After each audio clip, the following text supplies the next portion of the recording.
To, assalamu alaikum jama'a. Yanzu karfe 1 na dare amma ban ji bacci ba. Na ce to bari in hawa ɗan hira kaɗan. Ko mun lura cewa Najeriya yanzu mutane sai gangama kayansu kawai suke suna fita. Kowa neman yake ya za a yi fita. Ni wallahi yau wani ma da ya zo yana gaya min cewa Hajiya ni fa na shirya. Wallahi zan bar iyalina zan bar ƙasar nan zan je nema. In Allah ya hore mini daga can sai in dawo in ɗauke su mu. Je wallahi sai da ya bani mamaki dan mutum ne wanda can baya ko kaɗan ba irin wanda ma za ka kawo mishi batun waya bar Najeriya ba ne. Amma sai gashi yau mutanen mu 'yan arewa ma wanda ba su damu da su je wata ƙasa su zauna ba yau duk ga su nan suna fita. Saboda kawai ƙasa ta yi wahala, rayuwa ta yi wuya an samu kai cikin wani hali. Ƙasanmu da ke da tarin arziki. Wannan ya samu asali ne ga tun farko irin shuwagabannin da muka samu marasa kishin ƙasa da mutane waɗanda ke aiki da su marasa zuciya waɗanda son rai ya sa su sun kashe wannan ƙasar. To abin da nake so in gaya muku shine tunda ba ku jin kunya a ce ƙasa kamar Najeriya ana ta gudu ana fita. Ƙasar da ya kamata ta karɓi baƙi wai ita ce ke gudu ana 'yan Najeriya na neman mafaka a wani wuri.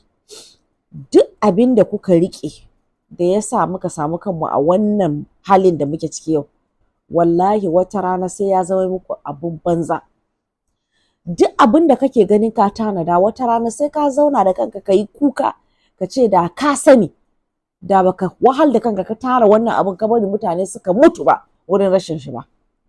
Idan gida ne kake takama da shi wata rana za ka bar shi za ka koma cikin wani ɗan rami kaɗan da a sa ka mai matse ka.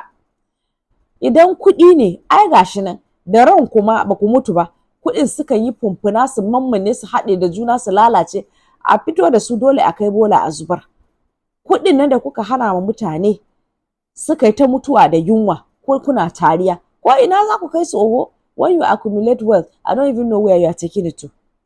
Zinarin nan da ake kisan mutane a kai ana ce ana sata zinari akwai ranar da za a kai Allah zai fito da zinari na kana tafiya ma kana ganin shi a ƙasa ba komi bane a wurinka.